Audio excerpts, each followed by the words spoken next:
Regardez, voyez quel rayonnement il a eu. Et tout ce peuple venu du monde entier réuni autour de lui. Peut-être parce qu'il était un philosophe, parce qu'il était savant, peut-être parce qu'il avait des moyens à sa disposition, parce qu'il disait la messe humblement, qu'il confessait du matin au soir, et qu'il est, et c'est une chose difficile à dire, représentant marqué des stigmates de notre Seigneur.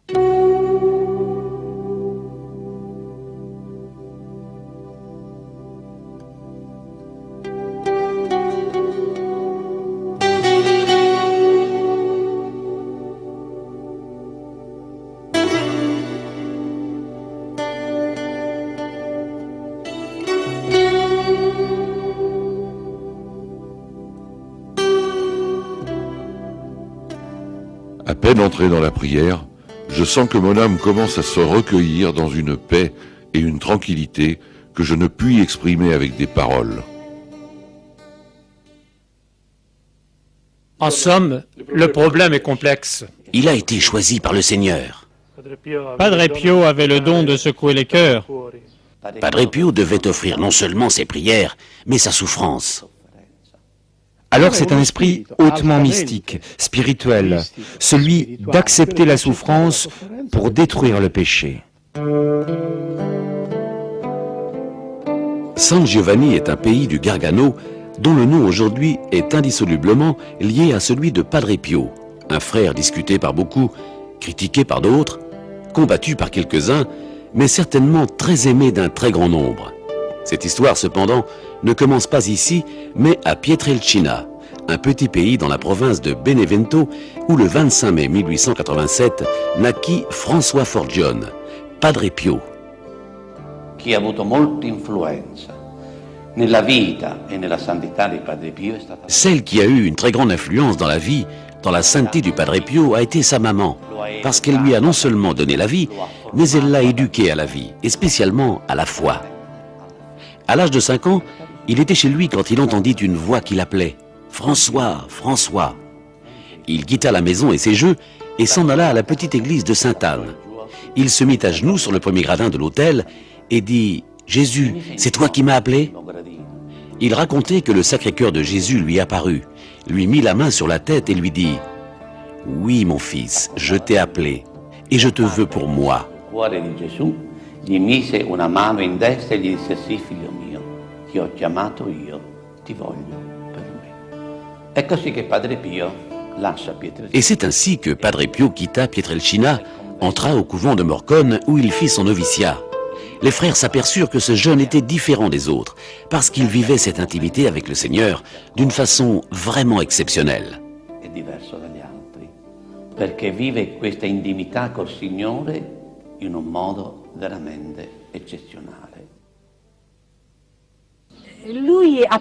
Padre Pio paraissait un peu bourru, surtout vis-à-vis des femmes, alors qu'avec les hommes il était très doux, tant il est vrai qu'il n'hésitait pas à nous chasser, alors qu'il alignait les hommes pour les bénir.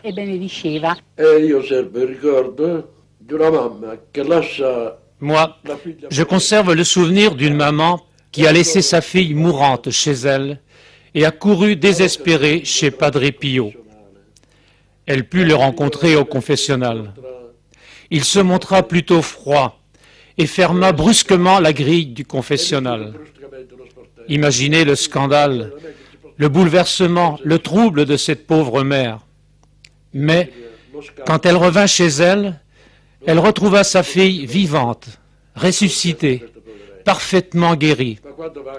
Qu'était-il arrivé? Les grâces qu'il obtenait ainsi, il les payait cher par des tourments corporels. Le grazie, ma coinvolgeva anche gli interessati, perciò li maltrattava. 40 anni fa siamo venuti con un gruppo di amici con le moto. Il y a 40 ans, nous sommes venus en moto avec un groupe d'amis lorsque les routes n'étaient pas encore goudronnées. L'un de nos amis se permit de dire « Qu'est-ce qu'on fait là à attendre celui-là ?» Mais au moment où nous sommes allés nous faire bénir, Padre Pio arriva devant ce garçon et lui dit « Toi, va-t'en, parce que tu n'as pas la foi. »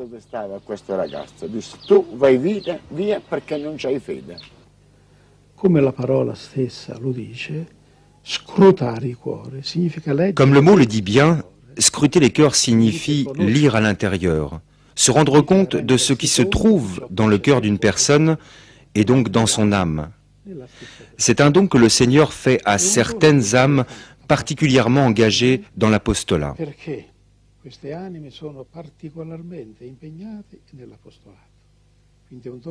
L'apostolat est un don que Dieu concède pour le bien des autres. Padre Pio a eu ce don par lequel il lisait dans les âmes et scrutait les consciences. Et il s'en servait pour porter les âmes plus facilement vers Dieu. Il y a plusieurs jours, il m'est arrivé un fait insolite. Alors que j'étais dans le chœur avec frère Anastasio, je me suis trouvé dans une maison bourgeoise où le père mourait pendant qu'une petite fille naissait. La bilocation n'est pas une fable, c'est un don mystique de Dieu. Cela signifie qu'au même instant, une personne est présente en deux endroits différents. Comment cela est-il possible ? Un jour, au réfectoire, on parlait d'une bilocation et chacun exprimait son opinion. Padre Pio intervint et dit « Écoutez, la bilocation existe et elle arrive par la toute-puissance de Dieu. Cependant, comment elle se produit, personne ne le sait. » Pendant que je me trouvais dans le chœur avec frère Anastasio, je me suis retrouvé loin dans une maison bourgeoise. Alors Marie très sainte m'apparut et me dit « Je te confie cette créature, c'est une pierre précieuse à l'état de gangue. Travaille-la, polis-la, rends-la plus lumineuse, la plus brillante possible, parce qu'un jour, je veux en faire un ornement pour moi. »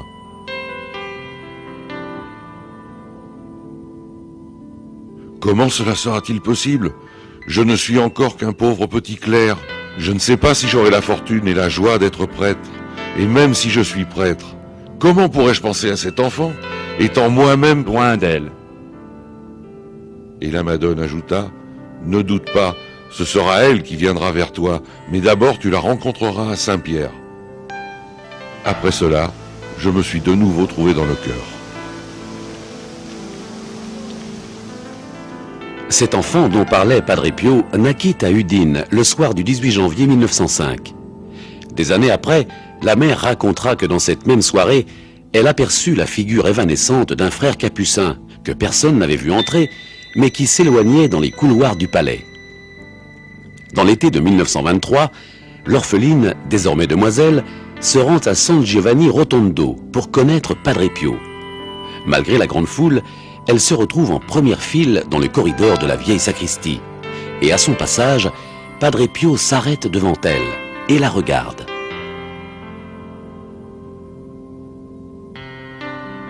Je te connais, tu es née le jour où ton père est mort. Ma fille, tu es enfin venue, depuis tant d'années que je t'attends. Père, qu'est-ce que vous voulez de moi, dit la fille. Je ne vous connais pas. C'est la première fois que je viens à San Giovanni Rotondo pour accompagner ma tante. Peut-être vous êtes-vous trompé. Vous m'avez pris pour une autre.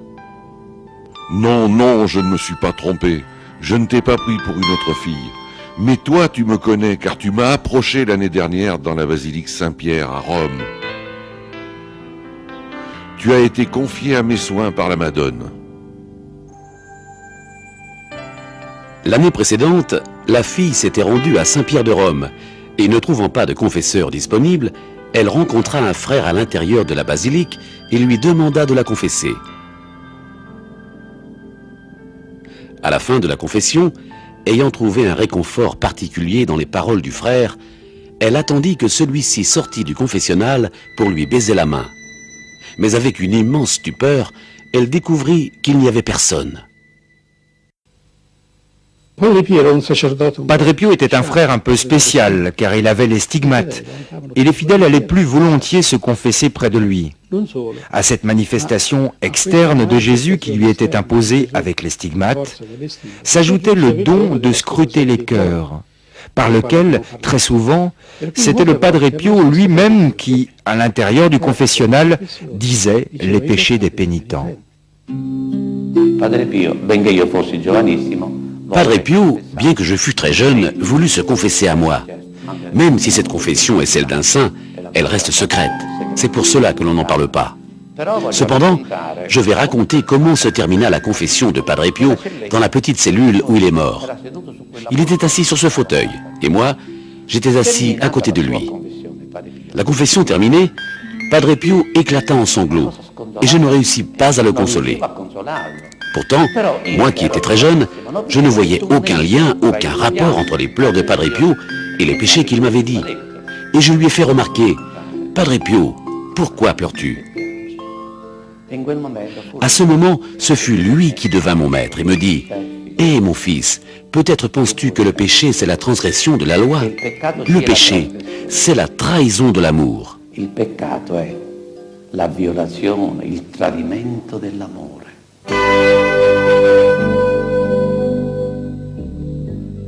Non so perché, non so chi mi ha spinto, so che sono andato. La prima impressione che mi fece... Je ne sais pas pourquoi, je ne sais pas ce qui m'a poussé, mais j'y suis allé. Officiava la Santa Messa, piangeva. Je fus très impressionné de voir Padre Pio célébrant la messe en pleurant. Sempre con il frate che mi accompagnava. Quand la messe fut terminée, je suis allé à la sacristie avec le frère qui m'accompagnait. Ecco, io Je l'ai rencontré et il m'a regardé. Jamais je n'oublierai le regard de Padre Pio. io ho 35 anni, non ero- J'avais 35 ans. Je n'étais plus un petit garçon. Je travaillais dans une entreprise de culture. J'étais habitué au spectacle, à voir et à rencontrer des personnages. Mais les yeux de Padre Pio n'étaient pas comme ceux des autres. Io mi sono sentito entrare dentro questi occhi, dentro. Devo dire, Je non me suis c'era. senti comme habitant l'intérieur de ses yeux. Et là, il me dit cette phrase. Era un signorino. E lui mi disse una Tu as frase, touché le fond, mon enfant.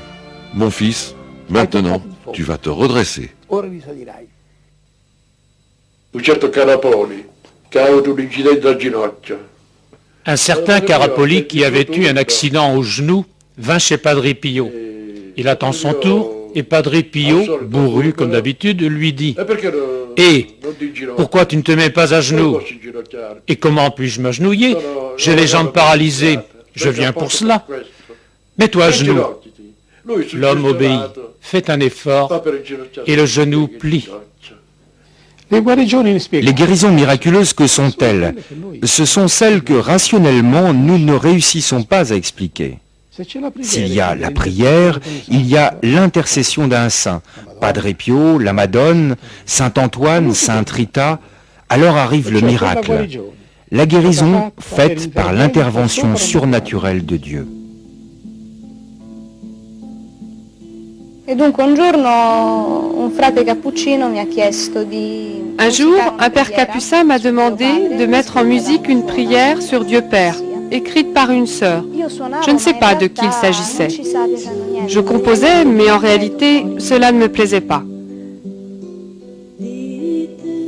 Anche mio fratello che adesso Il ne sortait rien de concret. Alors mon frère, qui maintenant est un frère capucin, me dit « Écoute Flavia, arrêtons-nous un instant, car nous essayons de nous dépêcher et nous n'arrivons à rien. Prions Padre Pio. » Preghiamo un attimo Padre Pio. Nous avons alors retrouvé notre calme. Mon frère a rebranché le magnétophone et j'ai commencé à jouer des accords pourtant très simples, mais très beaux. Bello. Contemporaneamente Puis une jolie mélodie sortit de ma bouche et j'ai ainsi continué à jouer et à chanter. Mon chant terminé, mon frère me dit « Tu sais Flavia, pendant que tu jouais, j'étais très recueillie et je priais Padre Pio. »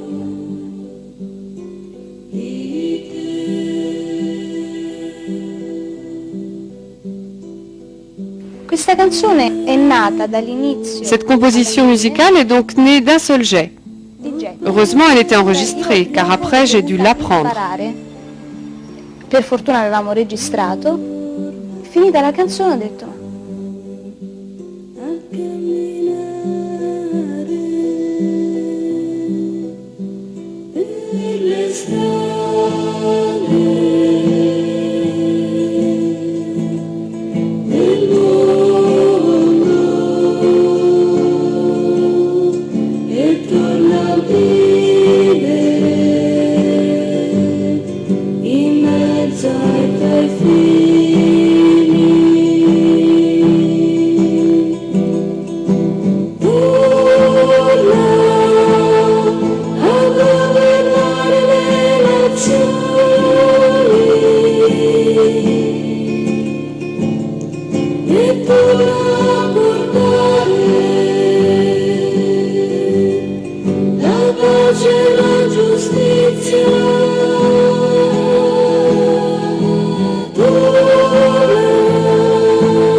l'éternel ennemi ne restait pas les bras ballants à regarder ce serviteur de Dieu qui lui faisait la guerre.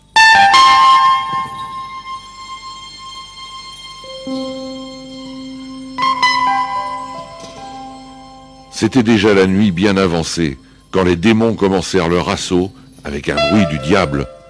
Et bien que je ne vis rien au début, je compris cependant par qui cette étrange rumeur était produite. Au lieu de m'épouvanter, je me préparais à combattre, avec un sourire moqueur sur les lèvres. Alors ils se présentèrent, sous les plus abominables formes, et pour me faire dévier, me faire pécher, ils commencèrent à me maltraiter, mais grâce au ciel, je les ai combattus parfaitement en les traitant pour ce qu'ils valaient.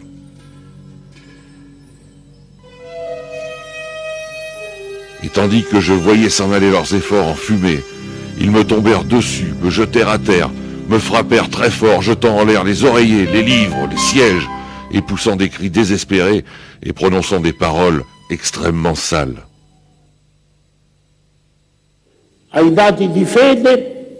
Dans les données de la foi existent les bons anges. Dieu s'en sert pour faire le bien aux hommes. Et puis, il existe des mauvais anges, c'est-à-dire des anges qui ont refusé de servir Dieu et qui, par leur malice, déchaînent leur rage contre Dieu en détruisant l'homme dans sa relation divine. La première et principale action diabolique est celle de s'insérer dans les suggestions, les défauts, les tendances imparfaites de l'homme, pour augmenter psychologiquement la force de la tentation.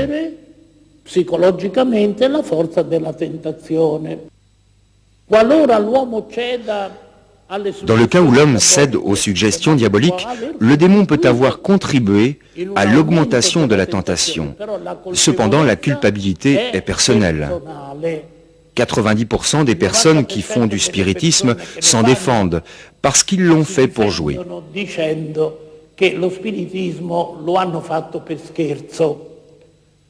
C'est vrai.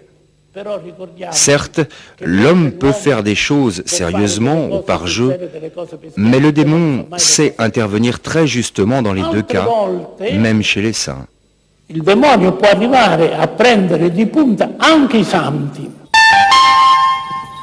encore au lit lorsque je fus visité par ces cosaques qui me battirent d'une façon tellement barbare que j'estime comme une grâce bien grande d'avoir pu les supporter sans mourir. Mais le bon Jésus qui a permis à Barbe-Bleue de me traiter de cette façon ne manqua pas ensuite de me consoler et de me fortifier dans l'esprit. La grandezza di Padre Pio va vista oggi. On regarde aujourd'hui la grandeur de Padre Pio sous une lumière que certains intellectuels ont peine à accepter, car on sait qu'aujourd'hui, l'existence du diable est remise en question, jusqu'à le nier. Au contraire, à commencer par Pietrelcina, dans la petite chambre Pia Romana à San Giovanni Rotondo, la vie de Padre Pio a été une lutte continuelle contre Satan. Une jeune fille vint de la Haute-Italie. Elle était possédée du diable. Padre Pio passa et lui donna une bénédiction. Et comprenant qu'il se passait quelque chose, il se mit à crier « Sors de cette âme!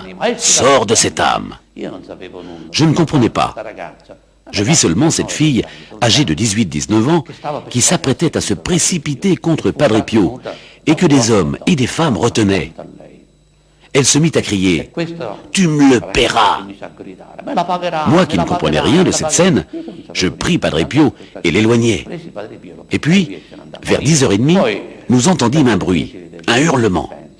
« Mes frères, mes frères !» C'était Padre Pio qui demandait du secours. Nous nous sommes précipités dans sa chambre et nous l'avons trouvé par terre, bras et jambes étendus, le visage ensanglanté.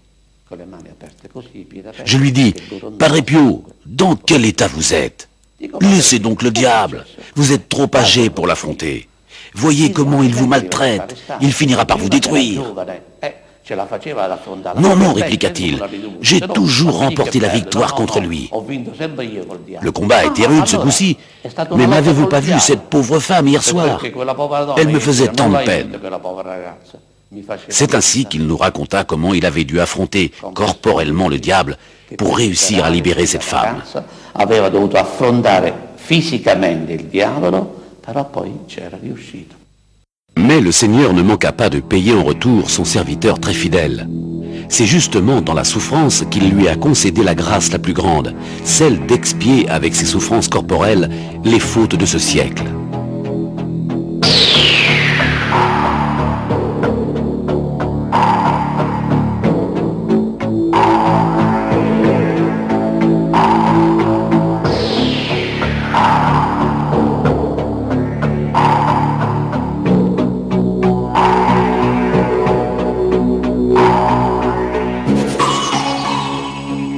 Padre Pio s'enivrait de la souffrance, un sentiment apparemment impossible à expliquer tant il va contre les désirs naturels de chacun. La souffrance va certainement contre notre désir, à l'inverse de notre désir et aussi contre mon désir, parce que la souffrance ne plaît à personne. Elle ne plaisait pas non plus à notre Seigneur Jésus-Christ, qui, approchant de la croix, a dit « Père, s'il est possible, éloigne de moi ce calice. » Nous savons que Dieu a créé l'homme immortel. Mais rappelons-nous une chose, la souffrance qui résume en elle-même toutes les souffrances de l'homme, c'est la mort. Affirmer que Dieu a créé l'homme pour l'immortalité signifie également qu'il l'a créé sans souffrance. Immortale, lo ha creato immortale senza sofferenza. E allora come si trova la sofferenza? Alors comment se fait-il que l'on trouve la souffrance sur la terre? À cause du péché de l'homme. La souffrance et la mort sont des fruits du péché et une conséquence du péché. Alors c'est une grande grâce d'accepter la souffrance pour détruire le péché, pour payer en retour le péché. Jésus nous en a donné un parfait exemple. Comme Jésus a embrassé la croix par amour, la souffrance embrassée par amour devient douce comme l'amour. La chose la plus douce pour nous les hommes, pour les femmes et pour tous les êtres humains, c'est l'amour. Si quelqu'un embrasse la souffrance par amour, la même souffrance devient douce comme l'amour. C'est cela que Padre Pio a dit. À cet auteur mystique, que je sache, aucun saint n'est parvenu. Grâce au ciel, c'est presque depuis Noël que mon estomac ne rejette plus rien, alors qu'auparavant, il ne gardait que l'eau. Par contre, la fièvre revient chaque soir si forte qu'elle provoque de fortes transpirations.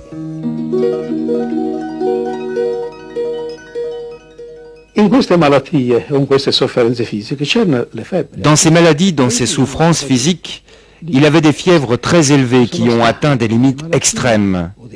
Il y a eu des maladies où la fièvre est montée à 52 degrés, température normalement impossible à atteindre, puisqu'au-delà de 42 degrés, c'est l'agonie et la mort. Ces fièvres aussi élevées, 45, 48, 52 degrés, s'abaissaient soudainement, et Padre Pio redevenait normal comme auparavant. C'était donc des fièvres qui venaient d'en haut, des fièvres mystérieuses que humainement nous ne pouvons pas expliquer et que les médecins ne se sont jamais expliquées, surtout quand le thermomètre qui servait à mesurer la température du padre éclatait. Au milieu de la paume de mes mains est apparu un peu de rouge, presque aussi grand qu'une pièce d'1 centime, accompagné d'une forte douleur aiguë.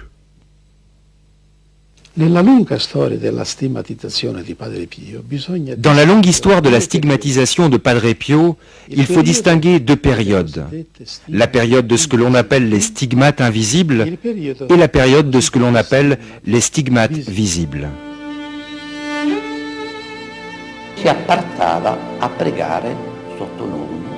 Il s'apprêtait à prier sous l'orme. Sous cet orme, on lui avait fait une espèce de petite cabane pour le protéger des rayons du soleil et de la curiosité des gens. Et un jour, exactement le 1er jour de septembre de 1910, tandis qu'il priait dans cette cabane, sous cet orme, Jésus lui est apparu crucifié. Et Padre Pio reçut pour la première fois les plaies. Ces stigmates apparurent vraiment, on en voyait les signes. Cependant, Padre Pio en restait tellement déconcerté qu'il priait avec instance le Seigneur afin qu'il lui enlève ces signes extérieurs. Lui-même disait « Qui me donne tant de confusion, mais pas la douleur cependant. » Mon Dieu, quelle confusion et quelle humiliation j'éprouve à devoir manifester ce que tu opères dans ta créature misérable. Les piaghe da visibili divennero invisibili, cioè les plaies de visibles devinrent invisibles, c'est-à-dire qu'il continua à souffrir régulièrement. Mais extérieurement, personne ne voyait rien. Il nous a confié que les plaies redevenaient visibles du jeudi soir au samedi matin, c'est-à-dire tout le vendredi du jour de la Passion. Cet état dura tout le temps qu'il demeura à Pietrelcina.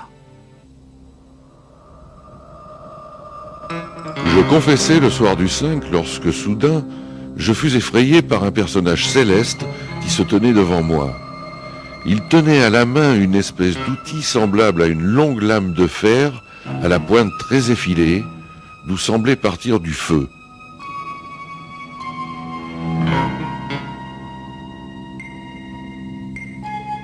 Ce personnage se déchaîna violemment contre moi en utilisant son outil. C'est la seule chose que j'ai pu observer. Je poussai un gémissement, je me sentis mourir. Ce martyre dura sans interruption jusqu'au matin du 7. Depuis ce jour, je suis blessé à mort.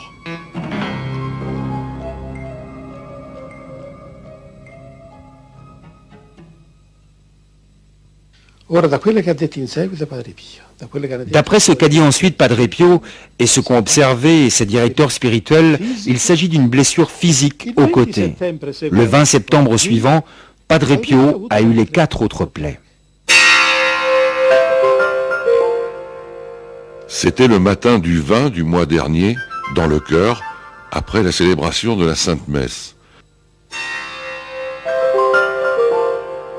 Je me suis trouvé en état de repos semblable à un doux sommeil.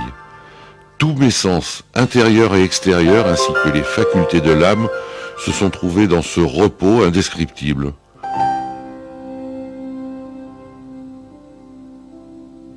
Il y eut un silence total autour de moi, et à l'intérieur de moi, et, subitement, une grande paix me pénétra, ainsi que l'abandon à la privation complète de tout, une paix dans la ruine même. Tout cela arriva en un instant. Dans le même moment, je vis devant moi un mystérieux personnage, semblable à celui que j'avais vu le soir du 5 août, mais du sang jaillissait de ses mains, de ses pieds et de son côté. Sa vue me fit peur. Je me sentis mourir, et je serais mort si le Seigneur n'était pas intervenu pour soutenir mon cœur que je sentais battre dans ma poitrine. L'habit de ce personnage disparut, et je m'aperçus que les mains, les pieds et le côté étaient percés et ruisselaient de sang.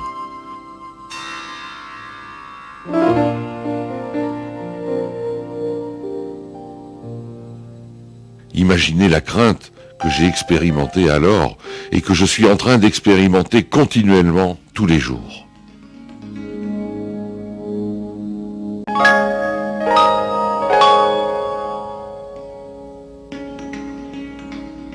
Et si Padre Pio, pour participer à la passion de Jésus, ne s'est pas épargné dans la souffrance, il fit tout pour l'épargner aux autres, en érigeant un vrai et propre monument à la lutte contre la souffrance.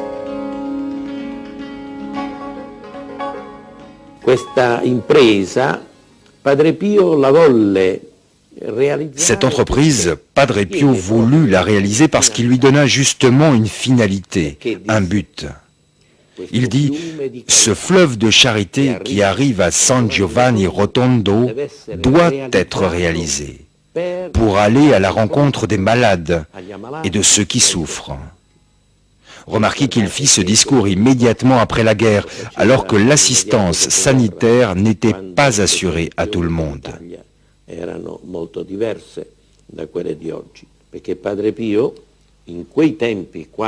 Il disait, il faut assister tout le monde, spécialement les plus pauvres.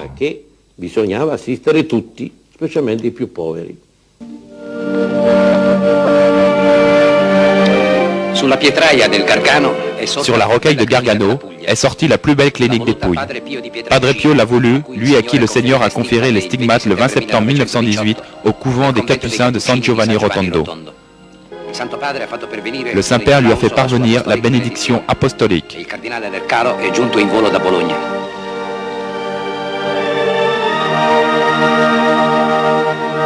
Padre Pio a célébré la Sainte Messe qui dure 1h30 sous les colonnes de la clinique devant une foule imposante et devant de nombreuses autorités. Ainsi, le demi-sou que Padre Pio a donné le 10 janvier 1940 à ses fidèles collaborateurs s'est transformé en 16 ans en 1,5 milliard. Cette grandiose œuvre, qui naît de la charité, a coûté autant. Padre Pio cominciò a parlarne con i primi 3 suoi collaboratori. Padre Pio a commencé à en parler avec ses 3 premiers collaborateurs en janvier 1940. Il a repris ensuite cette idée qu'il avait eue immédiatement après la guerre et de fait en 1946, avec ses collaborateurs qui étaient restés vivants, il commença des travaux pour cet hôpital. Il nostro ospedale è stato inaugurato nel 1956. Notre hôpital a été inauguré en 1956 sur un territoire qui était dénué de services hospitaliers et pauvre en ce qui concerne les services sanitaires. À peine inauguré, c'était une structure de 300 lits avec les spécialités de base.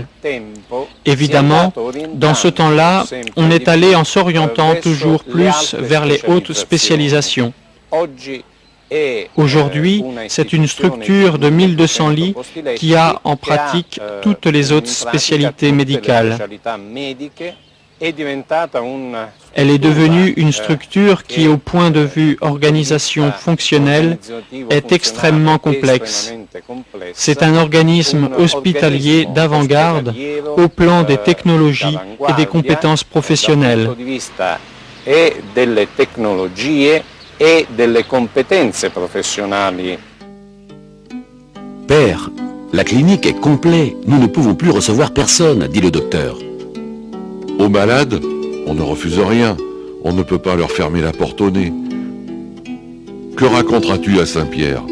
Que j'ai un beau diplôme en médecine, mais que j'ai fermé la porte de l'hôpital au nez des malades? Alors, Père? Eh bien, agrandissons l'hôpital. Un jour, quelqu'un criait « Père, je dois me faire opérer !»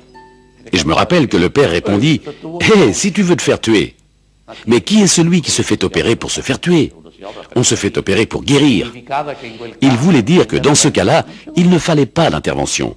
Successivement, la même matinée, une autre personne s'écria « Père, je dois entrer en clinique pour subir une opération. »« Va, mon fils, avec la bénédiction de Dieu, répondit le padre. » Demande égale, réponses diverses. Je me souviens que dans la même matinée, plus loin, au milieu de la foule, une autre personne dit « Père, je ne me sens pas bien. Certains me disent que je dois me faire opérer et d'autres que ce n'est pas une chose à faire. » Et Padre Pio répondit « Va, mon fils, je prierai pour toi. » Et moi, qui avais confiance en lui, me souvenant des réponses qu'il avait données à d'autres malades, je le pris sous le bras et lui dis « Père, pourquoi ne me donnes-tu pas une réponse comme aux autres ?» Padre Pio, en me faisant un signe, « Et si personne ne me dit rien, quelle réponse veux-tu que je donne ?» Il dormait très peu, il se préparait pendant plusieurs heures à la messe et sa prière préférée était le rosaire. Je me souviens que quand il priait sur le mantonnet de l'église, souvent il montrait la couronne du rosaire. Quand on parle de Padre Pio, on parle souvent de souffrance, de stigmate. Et pourtant, son ministère n'était pas le fait d'être malade, stigmatisé. Il était prêtre. Et quel prêtre! Le moment culminant, principal, qui constituait le cœur, la vie de Padre Pio, c'était la Sainte Messe. Et ici, je peux en porter témoignage. Il se levait à 2h, 2h30 de la nuit pour préparer la Sainte Messe. Et il est arrivé plus d'une fois qu'au cœur de la nuit, il m'appelait avec la petite cloche. Je me précipitais dans la chambre en pensant qu'il avait besoin de quelque chose.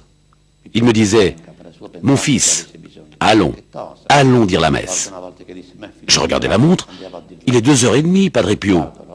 Mais quelle messe pouvons-nous dire? Ils vont nous prendre pour des fous. Mais quel fou! Et quel fou! Presque bouleversé, je cédais. Et dans le cœur de la nuit, à 2h30, je l'accompagnais en sacristie.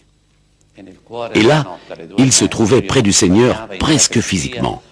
Puis, il célébrait la messe, un spectacle. À Pietrelcina, elle durait 4 ou 5 heures. À San Giovanni Rotondo, la messe était ramenée à 2 heures. Et dans les derniers temps, aux alentours d'1 heure. Mais cette heure-là, avec Padre Pio, même pour celui qui était opposé à la messe, elle passait comme cela, en un instant, en un clin d'œil. Padre Pio ne disait pas, ne célébrait pas, ne récitait pas la messe, mais il vivait la messe en ayant un colloque, un contact avec quelqu'un. Et combien de fois j'ai vu les mains de Padre Pio sortir des gouttes de sang qui tombaient sur l'autel, ou même jusque sur le corporal. C'était le sang de cette victime qui s'unissait au Rédempteur, à Jésus. C'est pour cela que les manches de son aube, à sa demande, avaient été faites très longues. Quand il levait les bras, ses manches tombaient. Et parfois, en lui servant la messe, je pouvais voir le sang couler le long du poignet.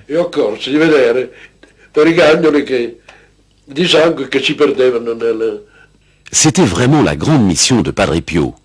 Ramener les foules à Dieu, rapprocher les personnes de l'Eucharistie pour les porter, les conduire à la communion avec le Père. Il est plus facile à la terre de se tenir seul sans son soleil que de se tenir sans la Sainte Messe. C'était vraiment la grande mission de Padre Pio. Nous pourrions continuer à parler très longtemps de ses prodiges, de ses yeux qui lisaient dans le cœur, de ses prières interminables, des assauts du démon, des stigmates, mais avec une unique intention, celle d'en comprendre le pourquoi.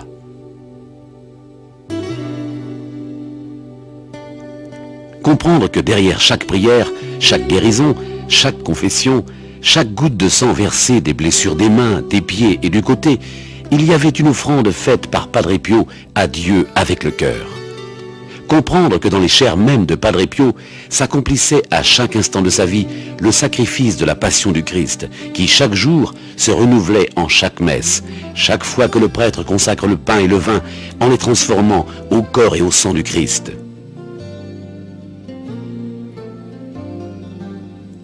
Comprendre qu'à chaque consécration, le Christ meurt en renouvelant notre offrande au Père dans un sacrifice humain auquel aujourd'hui personne ne tient plus. C'est la raison pour laquelle il passe indifférent devant les églises qui embellissent les villes, en oubliant que là, à l'intérieur, dans les alentours de l'autel majeur, dans une petite boîte fermée à clé, Jésus se contente de rester à nous attendre. Dieu vivant au milieu de nous, venu pour détruire la mort et pour nous donner le message le plus simple et en même temps le plus difficile à accueillir. Aimez-vous. Padre Pio est le plus grand saint de tous les temps. Et sa grandeur a été mesurée à la même mesure que la grandeur des temps.